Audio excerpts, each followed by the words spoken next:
yéen si beneen thème bu Y tey dañ nar a changer thème tey si politique lañ bëgg a waxtaanee ak yéen donc loolu kii na tax na ñu dalal suñu xam nga papa muy suñu papa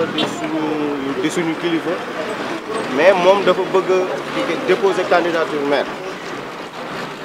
donc je lui laisse se présenter le papa de. Asalaamaaleykum. maa ngi tudd Fodé Thiam doomu dëkk bi laa Wakaam laa juddoo laa màggee laa yaroo am 28 ans jóge fi door a def France donc nekk France def fa 40 ans jël suma retraite ñëw Wakaam ñibbi si Wakaam donc gis dëkk bi nu mu mel donc loolu moom laa wax ne moo tax ñu ñëw Wakaam présenté candidature pour nekk le prochain maire de Wakaam incha allah. ñu gis ne yow nekkoo fi woon waaye yaa ngi woon Europe léegi dañ bëggoon xam lan moo la motivé ba tax nga bëgg a ñëw pour ne da ngay nekk maire. Les 40 ans que j'ai passé en France, c'est pas 40 ans d'absence, c'est beaucoup d'années de présence à Wakaam. soo xam ne dama daa ñëw di passer vacances man ak suma njaboot di fi ñëw aussi si at yi mujj au minimum def naa fi voyage yoo xam ne dinaa fi def 3 fois dinaa ñëw si Wakaam et puis xool mbokk yi sumay waajur fi la ngeen suul sumay mbokk fi ne sumay mag sumay rakk sumay jarbaat donc et puis suma famille jabar aussi ñu ngi fi donc et puis man Wakaam laa cosaan dem bitim réew taxul ma fàtte Wakaam donc Wakaam naw daf ma ñor na ma meloon ba Wakaam ni mu meloon ci man ba ma fi jóge noonu la mel ba tey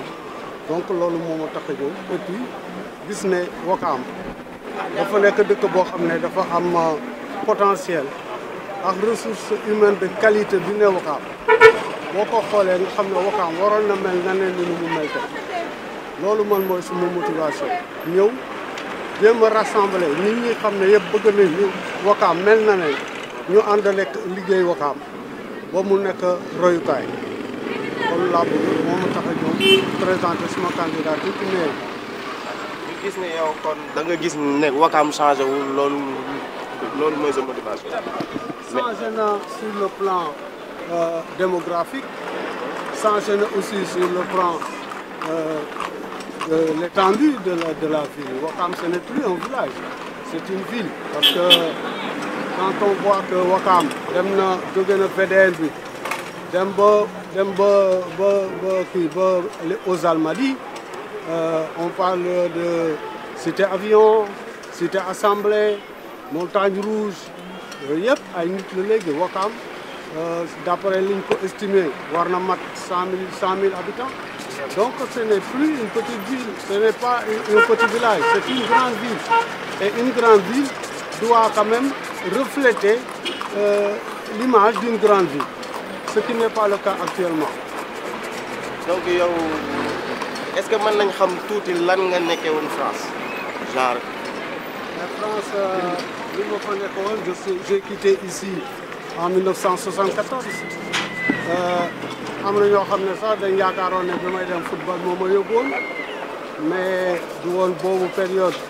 def naa ñi daa jóge fi dem football yi bariwul moi j'étais un footballeur disons ci nawetaan yi la ma ñu bari xamee mais donc loolu yóbbu moon dama demoon pour sottali njàng donc je suis allé en France pour faire de l'informatique et yàlla def ma ñëw takk suma soxna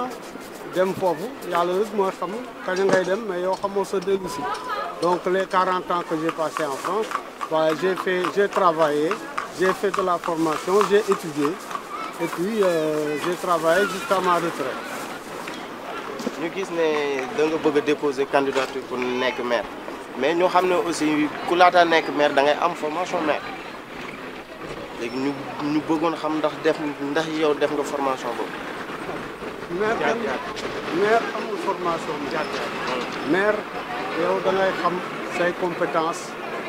ak sa niveau intellectuel ndax mën nga dem mën nga yor mairie wala mënoo ko yor parce que mairie kenn mosul dem def ne j'ai fait une formation am naa diplôme pour nekk maire donc képp pour def formation peut-être administrative wala yooyu mais il y a des gens yoo xam ne mosuñu jàng seen niveau intellectuel réyul korop te nekk nañ maire donc maire kenn du ko jàng ça passe y a pas un diplôme de maire. donc mais est-ce que mën nañ xam une mairie comment ça marche maanaam nan lay doxee. mais une mairie quand même c'est une gestion d'une commune alors li koy diriger mooy c'est le maire qui est le responsable de la mairie et il est entouré de conseils. Il y a un conseil municipal qui est élu comme le maire et qui gère la mairie avec le conseil municipal. donc yow kii kay am nga sa programme. Absolument. waaw Parce que moi je crois que mairie ku koy yor ak quel que soit le mu tuddati quel que soit élection booy présenté wu rek war nga am programme bi mooy su ngeen ma joxee communauté rurale bi wala bu ngeen ma joxee commune bi wala bu ngeen ma joxee état bi lan laay liggéey lan laa fiy def loolu mooy programme mais doo ñëw rek ne fal leen ma après on verra da ngay falu si loo xam ne da ngay wax a dëkk bi ak les concitoyens ne leen man lii ak lii ak lii bu ngeen ma falee dinaa ko fi def lii mooy son programme léegi nag nit ñi dañ leen di convaincre wala nañ bañ leen a convaincre donc on est dans une démocratie les gens doivent savoir qu'est-ce que le prétendant à une élection, à un poste, à une mission doit faire pour le village et pour les concitoyens ou pour la ville. bu ñu suivee tamit parce que dañuy gis nit ñëw rek ne dama bëgg a nekk maire xam nga alors que moom amul compétence yi et aussi du xam sax lan mooy programme am léegi yow ñu bëggoon xam fan nga toll si sa programme est-ce que entamé nga ko wala vous êtes en chemin. Suma candidature à la mairie de Ouakam bind naa ko si préambule bu programme bi ma bind bi ma rédigé mu ngi nii maintenant ce n'est pas un caprice xëyuma suba rek ne tey damay dem présenter wu ji maire Ouakam non j'y ai pensé je l'ai mûri en fait c'est en 2010 que idée boobu la fixé wu si suma xel yàgg naa ko xelaat mais c'est en 2010 que le fixé wu suma xel ma ne bis bu ma yàlla yóbbu may ma bakkan ba ma ñu egg 2014 ak li ma gis ci Ouakam ak li ma bëggoon li ma yaakaar ne Ouakam wal na ni mel loolu yàgg naa ko dox donc programme bi ma bind dama depuis 2010 que j'y travaille léegi ba mu ñëw egsi ci achèvement léegi moi j'ai tout rédigé mu ngi nii ma yor je traite tous les aspects du problème de Ouakam ni ma bëgg a Ouakam ni mu ëllëg. voilà léegi je vais revenir un peu en arrière bon dama dégg sax nga ne kii kay Ouakam changé wu donc yow si sa wax dama yaakaar ne da nga gis ne maire bi fi nekk liggéeyu. bu ñu liggéeyoon bu Ouakam meloon na mu waroon mel ni ma yaakaar ne noonu la waroon mel et puis du suma xalaat man rek je crois que c'est l'unanimité et puis am na ñoo xam ne sax bokkuñu Ouakam mais toujours dañu wax loolu naan Ouakam yéen compétence yi am si seen dëkk ak ressources humaines de qualité bi fi ne seen dëkk bi nu mu mel jaaduwul donc ce n'est pas simplement mon constat donc il y a d'autres gens qui ont aussi constaté la même chose donc loolu moo tax ma ne Ouakam waroon na mel na nen te ba tey waxaguma ko foo xam ne nañ ma non c'est pas vrai Ouakam ni mu mel la war a mel. merci yow Ndour ñu gis ne yow si maire bi nga bokk. non parce que bon salaamaaleykum dama yaakaar ne débat bi di commencé ci thème boobu parce que bu fekkoon ne foofu la ñuy commencé man dinaa la wax lu bari ci maire bi mooy li ma la mën a wax mooy maire bi gën ci Sénégal Ouakam ak am parce que son président képp bu mu toogee Wakaam ba tey amuñu fitna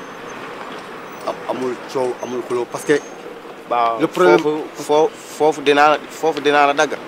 parce que tamit xam nga chaque jour ñu dégg ne coow am na si ñaay bi. xam nga ñu ngi dagg terrain tel. loolu c'est le 5007. 5007 di maire moomu ko Wakaam moo ko moom c'est le coutume maire bi amul ci loolu benn droit amul ci leen lu mu ciy wax bu doon moom am na ci droit. kon moom moo koy daggal boppam moo koy séddaleel boppam mais coutume la. ñoom Wakaam ñoo moom seeni suuf le 5007 Wakaam moo ko moom yoonu kenn état doo gis état mu def intervention ci 5007 mais soo ko dégg. 44 07 la état am moom boobu la état bi mu waaw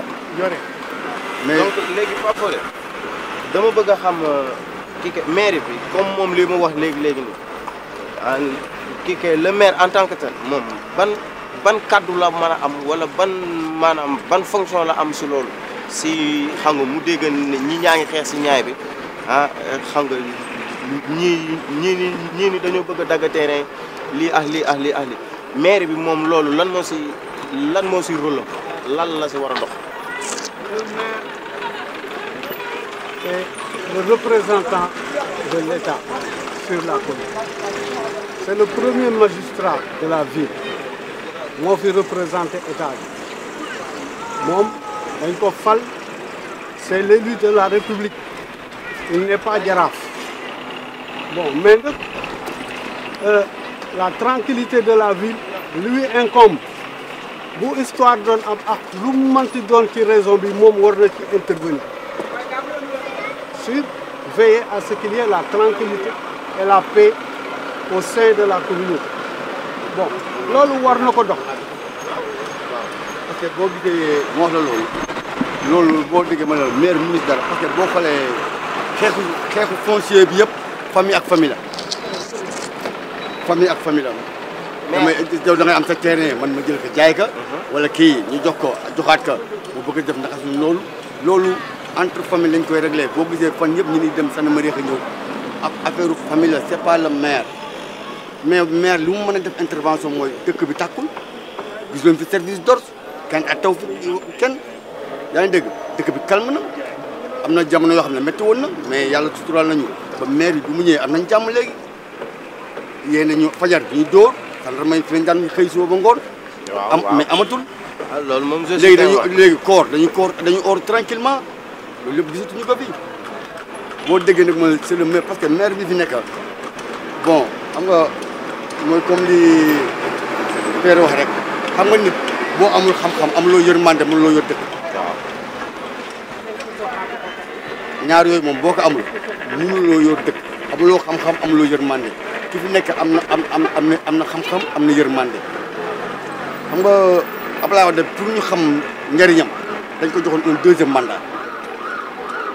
la ñëpp d'accord ne Abdoulaye ba tey ji ñëpp nee nañ baax na mais lu ñuy wax âge non dañ naan day naax âge wala entourage am mais moom baax na parce que au moins jëf na lu nit gis xam nga loolu kenn mënu ko bañ. donc le maire booy xool le maire bi fi nekk da ngeen naan deful ngeen gis leen lu mu def mais ñii di liggéey ak moom xam nañ lu mu def ak lu mu def te soo bëggee ñun bu ñu demee ba ci biir man dinaa la wax li mu fi def lépp.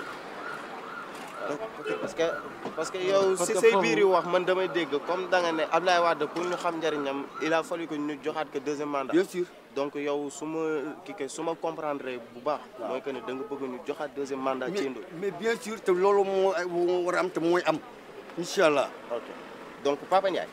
yow est-ce que accepté nga idée boobu ñu jox monsieur le maire deuxième mandat. ci asalaamaaleykum maa ngi leen di nuyu li kii wax ni sànq maa ngi ciy bëgg a dugal sama kàddu bi mu waxee léegi ne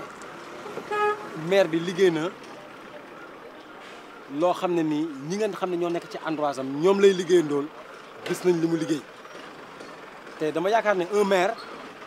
buñ la jëlee teg ci ab dëkk da nga war a liggéey pour nit ñi gis mais pas ngay liggéey ñi ngay liggéeyandool muy yem ci seen biir c'est le village dafa liggéey si Wakaam ñun ñi. waaw loolu la c'est que li mu expliqué loolu dafa ne dafa liggéey ci biir dafa liggéey ci Wakaam ñi muy liggéey ndool gis nañ mais man ci sama bopp personnellement maire yi may dégg ñu ngay wax yëpp xoolal diw ni mu defee dëkkam xoolal diw ni mu defaree dëkkam mais ba léegi dégguma diw xoolal ni mu defaree Wakaam kon bokk ñun Wakaam gisuñu suñu bopp ci bi dëkk bi ne maire bi defar na ko xëy na bu ñëwee ci li mu wax am na ñeneen ñu ko gis mais man de gisuma lool franchement. mais lan mooy gis en fait gis mooy joxe xaalis. non pas ça. joxe xaalis wala environnement bi la. parce que tey man mën naa la jox benn exemple damay tontu moom li mu wax du question joxe xaalis du joxe xaalis maanaam maire bi. mi ngi liggéey gis nañ fi maire yi fi defar ñi ngi defar lamp yi maire yaa ngi defar dëkk bi di dimbali. dëkk bi dafa lëndëm. non lëndëmul macha allah tubaarkàlla li yàqu woon yëpp tàkk na gis nañ ko mais maire war nga weesu foofu. sa dëkk war na mën a dox boo xam ne chômeur sax dootu fi doxati du fi amati maire ci biir dëkk loolu lañ koy doyee. chômage bi am ci biir dëkk bi ni tey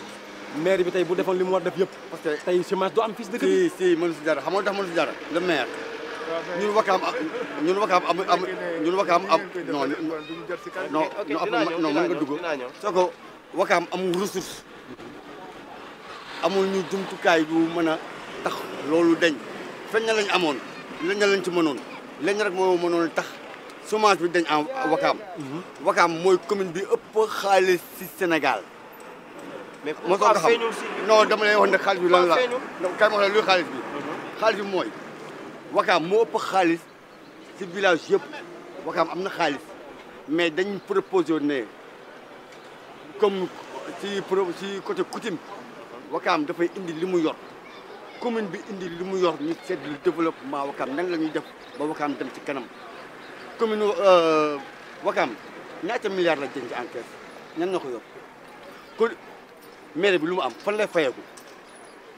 ban lan moo koy may xaalis à part table 100 francs yi juróom dërëm amu ko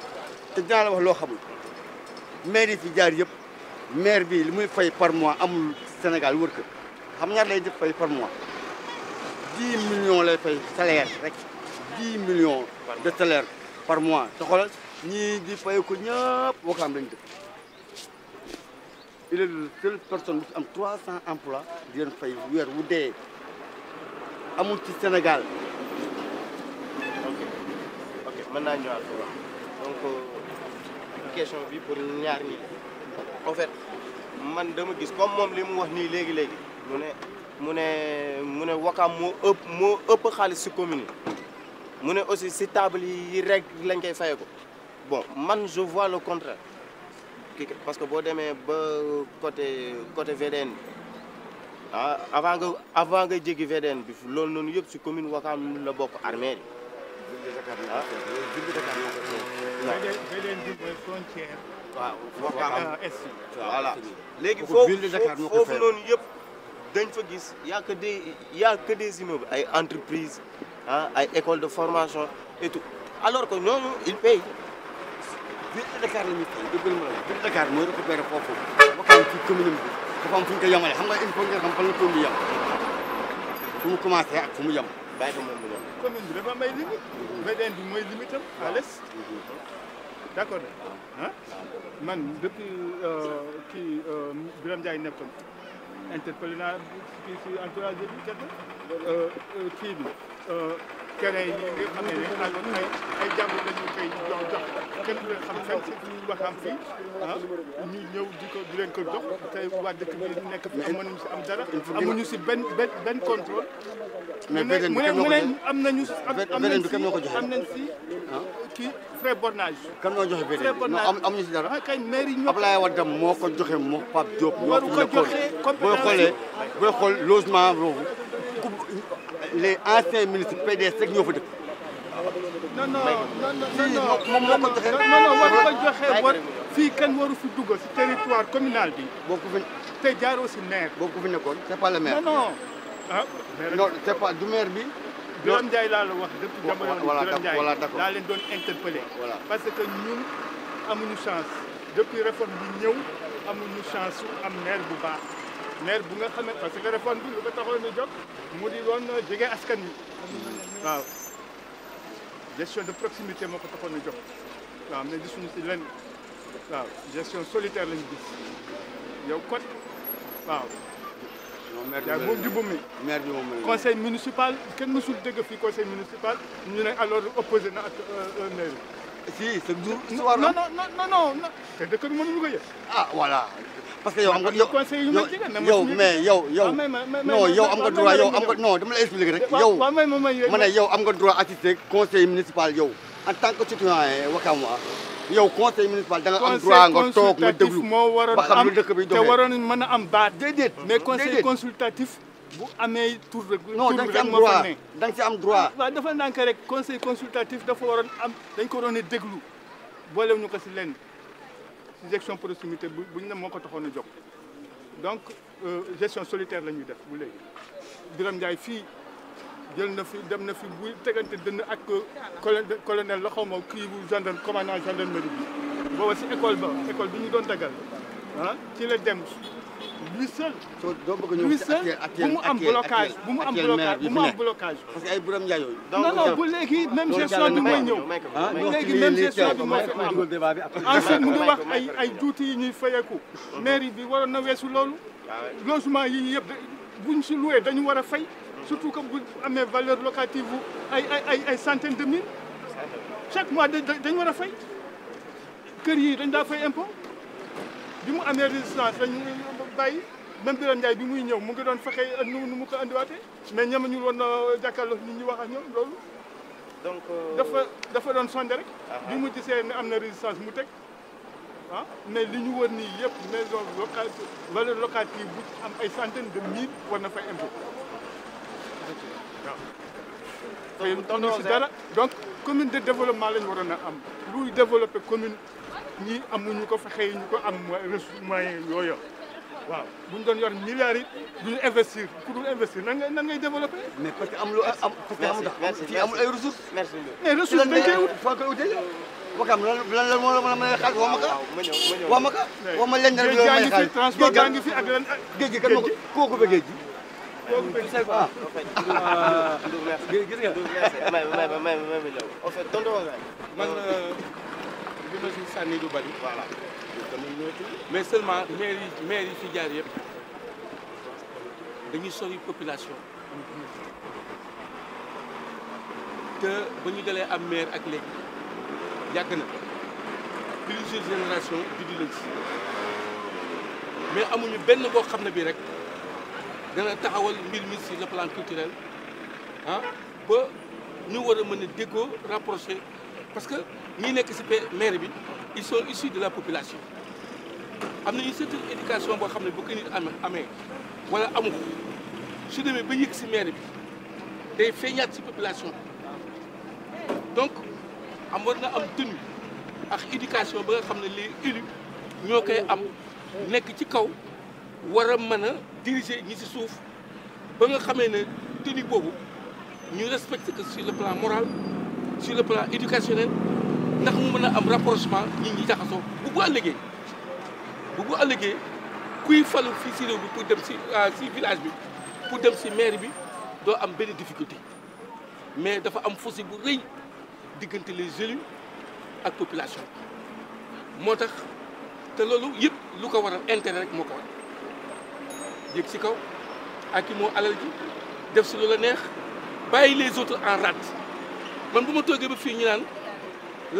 lan moo mën a indil Wakaam dara di ko minimiser wala da nga xamul koom-koom bi parce que amul benn quartier ci réew mi wala benn village wala benn région wala benn pays quand on parle sur l'échiquier mondial boo xam ne bii yàlla daf la neenal si c'est au point de vue ressource à zéro amul kenn ku si ne benn bu ci ne tu es riche de quelque chose ba tax na loolu nga riche nag loolu la ñuy exploité parce que benn réew mënul demal boppam sans beneen bi am nga loo manqué le kenn ka am na lu mu am ñuy defante échange di roofante fii Fodé Thiam mii nga xam ne candidat la à la mairie il jouit d'une certaine expérience def na études yi en France concernant ça duma si sori parce que dina leen ko wax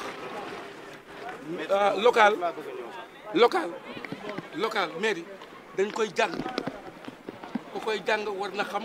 ressource coin ba fu mu toll ak naka la koy defe ak mu tëral que nag si programme proposé ko coin bi mais boo ñëwee tëraloo ko fenn soo ñëwee sa bopp ngay tëral fi la neex. Nous ne sommes pas si pauvres. Nous ne sommes pas si pauvres que ça. amuñu dara Wakaam parce que xool yi ànduñu. y a 4 garab. en fait d'après ñoom li ñu wax lan mooy mission ki kay mairie quelle est la mission d'une mairie.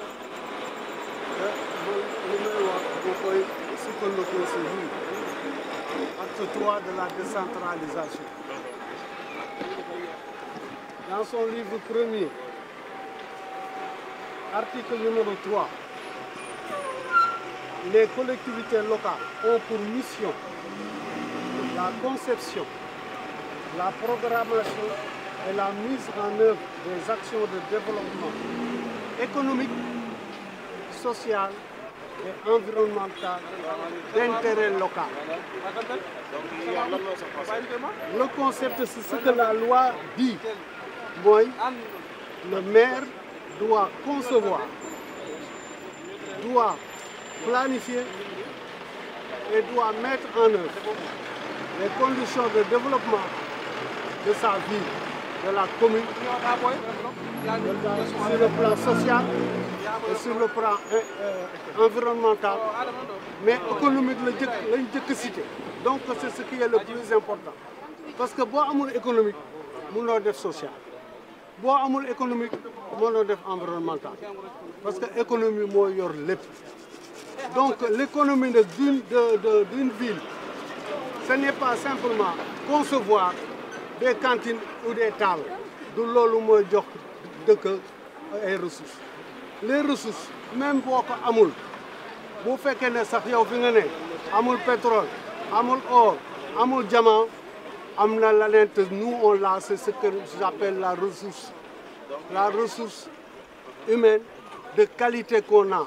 Parce que lépp loo mën a amul bu fekkoon ne amoo dara te am xel parce que nit fu mu dem xel ko fa yóbbu. Donc ici la mairie amuñu ay ressources mais on a une ressource humaine de qualité et dañu am ay nit yoo xam ne dañu compétent. dëkk bu mu mënti doon boo créé wul richesse doo du dem et les richesses il faut les créer. kii que foofu laay ñëwaat si point boobu noonu créer maanaam la création d'une richesse. Bon man dama ko force yu weewu bëy ma dégg ne yaa ngi def ay jéego si maanaam di kii ni quoi di apporter aide si hôpitaux yi ah tamit xam nga jege nga ñi ñëw si yaa ngi leen di dimbali si yenn point léegi man ma bëggoon nga leeralal ma lool parce que man dama ko dégg rek je tenais ki kay vraiment à xam loolu noonu mooy la. Alors affaire boobu ce n'est pas seulement man Fodé Thiam individu. C'est-à-dire que loolu association Wakaam bi ne France tudd amicale des Wakamois et sympathisants en France man maa koy diriger maay président depuis 1981 lañ ko créé si lañ ko déclaré à la préfecture de Paris muy existe ba tey jii ñaari at laa ko dirigé wu mais muy 81 lañ ko commencé 81 suñu benn mbokk bu dëkk Ngor ñu ñuy wax Doudou Faye yàlla na ko yàlla yërëm moo jëkk nekk président benn at la ko def après mu joxe ma nekk président man ma yore ko ba benn diir ma ne nañ bàyyi ñu seet ñeneen ñu yor ko parce que du kenn rek moo war a nekk fii ba indéfiniment ay doomu wee Maxa Njaay di ko gis juddoo wax taklu da ko gisoor léegi nekk France moom mu yor ko benn at mu jébbal ko ñu jox ko Abdoulaye Dia ñu ñëpp xamee si turu Alba mu yor ko benn at moom it delloo ma ko ba léegi nag man maa ko yor léegi loo action yooyu ñu def ñun defuñu ko d'ailleurs loolu la ñuy reproché lu tax médiatiser wuñu ko mais ñun yàlla taxoon ñuy def ak Wakaam ak mbokk leen ñañ ko joxoon ñoom ñoo ko waroon jox muy CODIV si loxoy CODIV lañ ko daa teg Seexu wee Duudu Kan ak wee kii kan sa buy soor ñoom ñoo ko yoroon ñoom ñoo daa distribuer garab ñu fi daa andi et maa ngi ci remercier aussi di ko waxaale commandant Nicolas Gueye bu ñu jàppale ñu si comme doomu Wakaam la aussi moom luñ mës a dajale ci garab ca France wala ay livre moom lañ ko daa jox mu dëggal ko ci avion présidentiel indi waaw. donc loolu temps bi moo ñu xaw a xoj dem lenn laa bëggoon xam yow lan mooy sa relation ak mouvement boobu kii kay Suxali Dëgg. non Suxali Dëgg c'est un mouvement que j'ai découvert seulement chaque fois bu ñu demee julli ji juma ma gis seen i trac ma jël ko lire bon gis nga dégg li ñuy def ci dëkk bi bon qui s'oppose un peu à ce qui se passe ci affaire foncier bi affaire foncier bi nag ci Wakaam li ma ciy wax moi je ne fais pas de récupération politique je parle en tant que doomu Wakaam la donc lu xew ci Wakaam ci foncier bi aussi ça me concerne te war naa si buñ ma laajee suma xalaat aussi ma joxe ko si buñ ma ñoom dañ ma oo pour li ñuy def seen marche boobu ñu tere ñu oowoon ma ci ma ñëw pour soutenir leen ñu def seen point de presse ma dem présenté wu naa fa aussi toog déglu leen donc man suma relation ak ñoom loolu la waa dëkk bi lañ am na lu ñuy xeex moi de mon côté je sais que li ñuy xeex tegu na ci yoon laaj nañ ma suma soutien je le soutiens parce que doomu Wakaam la. donc ce problème mën naa ci def intervention Suxali Dëgg boobu parce que man dama ci bokk. waaw parce que man leader laa ci tête de groupe bi laa bokk ñi koy doxal ci laa bokk ñi ko njëkk a xalaat man ak Banga moo njëkk a réglé problème boobu di ko doxal ba tey jii ñëpp mën ci dugg. mais yéen man soxla naa leen ngeen ñëw fi toog xam nga ñu gën ko yaatal waxtaan si. loolu dina am boo ñu soxlaa rek loolu dina am mais pour l'instant ñun dafa am ci benn affaire bu ñu tegu dañ ne loolu mouvement boobu c'est uniquement pour l'injustice Wakaam li muy doxee teguwul ci yoon injustice bi lañ bëgg mu dañ. donc injustice bi fépp la quoi. non du fépp si foncier bi rek la. dafa am fu mu foncier rek la parce que li fi nekk moo xam ne lépp ñëpp ko bokk. donc kuy doomi Wakaam rek da nga si am droit parce que da nga si bokk. ñu ne lay nag niñ koy doxee alal Wakaam niñ koy taxee te doomi Wakaam moom ko dañ ne loolu dafay denc nii wala mu denc si nelee. ok loolu noonu danañ si gën a ñaax mais li ma la si mën a gën a procès mooy ñun amuñu benn candidat lañ am boo xam ne kenn ñun mënuñu ko changer meilleur candidat c'est Djibril Ndoye Dièye fi Wakaam amul candidat benn candidat boobu moo fi am. mais tamit sa maire yow nit ñi dañoo découragé nag si moom de ñu bàyyi. c'est le meilleur maire mu tàggatoo. dina kii affaire foncier bon c'est-à-dire ñun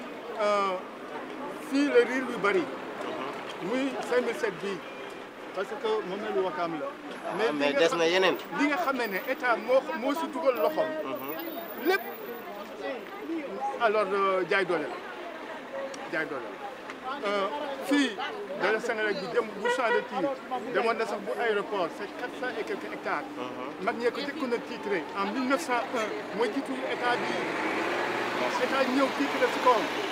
ak ay moomeel ay famille ay fii hôpital bi fii yëpp ay Sénégal même ay famille ko jaay donc ay moomeel la woon état ñëw alors titré si seen kaw sans dédommagement. waaw moo tax dëkk bi mosuñu nangu autorité état bi si titre bi mu di boobu yi ñu fi joxee si wetu Lumpum benn Lumpum lañ fa bàyyi li muy doomu dëkk bee tax am na fii lotissement si kaw ñaay bi bu Famara Sagna bi muy nekk ministre des finances boo fa gis benn waa dëkk bi yëpp dañ ko dagg jox ay étranger. merci. waaw fii si fi mu doon lakk kër yi. fi muru camp bi jeexee foofu it Bakary Diallo moo ko terrassé woon defu ci dara cee ñëw yokk ko terrassement ba dem bu xappati tunda wa foofu yëpp ñu ngi koy tabax dëkk ok léegi léegi bàcc li moom marché si yoon bi lañ ko def dafa ndànk man damay dugg fu ne damay dox damay xam dëkk bi bu baax marché bi si mbedd mi la nekk si yoon bi jëm Kastoor waaw temps bi daf ñu yëpp ay kër yëpp ay kër lañ ko jox waa temps bi daf ñu dab temps bi daf ñu dab xam naa waxtaan bi xajul si dinañ ko gën a yaatal état dafa soxla woon sax titre parce que état dafay soxla si yow quel que soit sa li nga yor mu jël ko dédommagé la yow li nga wax c'était en 1902 état noonu la war a def suma candidature maire bi wax naa ne man moom mooy tax suma motivation mooy loolu suma objectif mooy rendre Ouakam une ville attractive ba am ay entreprise ak ay société yu ñëw implanté wu fi di embaucher doomi dëkk bi c'est important di fay ay taxes suma objectif mooy doomi dëkk bi aussi mën a am ay formation pour mën a liggéey parce que ku amul formation ku amul métier liggéey dina la jafe sauf liggéeyu fortaatu te liggéeyu fortaatu du tax kenn nga samp kër donc loolu moom mooy suma objectif jàppale aussi jigéen ji parce que léegi si jamono yuñ toll waxuluma la Ouakam mais Sénégal gépp mais man Ouakam moom a ñor jigéen ñi bu ñuy jàppalewul woon seeni famille kon famille yu bari dinañ am problème te jàppale la jigéen ñi mooy aussi jàppale leen si li ñuy def ñu am ay formation aussi yoo xam ne dina leen permettre ñu def transformation des produits agricoles des produits halieutiques di mën a yëngu si développement ba mën a yor gën a mën a yor seen dimbali seen kër aussi boole leen di leen organiser parce que dafa leen nit formation de deux semaines wala 1 mois ba pare bàyyi ko ne ko mbaale ya te doo ko toppatoo dara amul benn suivi loolu amul benn njëriñ dimbali nit aussi ce n'est pas ñëw yëkki ay saaku ceeb wala ay 50 000 jox leen man bu may dimbali damay ñëw seet kër gi ndax am na ku fi mën a am emploi ku amul formation ñu jàppale la ba ëllëg nga mën a dugal salaire sa kër loolu moom mooy mu nekk loolu man mooy pour man mooy sama dimbali mooy dimbali da ngay dimbali efficacement. waaw loolu moo ne suma projet nee nañ aussi nga may nit jën nga jàngal ko nu ñuy nappee. moo ko gën waaw. loolu dëgg la donc temps bi moo ñu xoj ko xaar donc léegi xam naa ne tàggatoo bi du fi xaj léegi damay tàggoo au nom de tout le monde. non si vraiment ma expliqué justifier sama taxawaay fii. voilà parce que man dañ ma yàgg xam ci politique waaw ma amoon camp su ma xam war ma xam ne camp boobu waaye man sama premier parti Ouakam waaw intérêt Ouakam du ma koy jox benn intérêt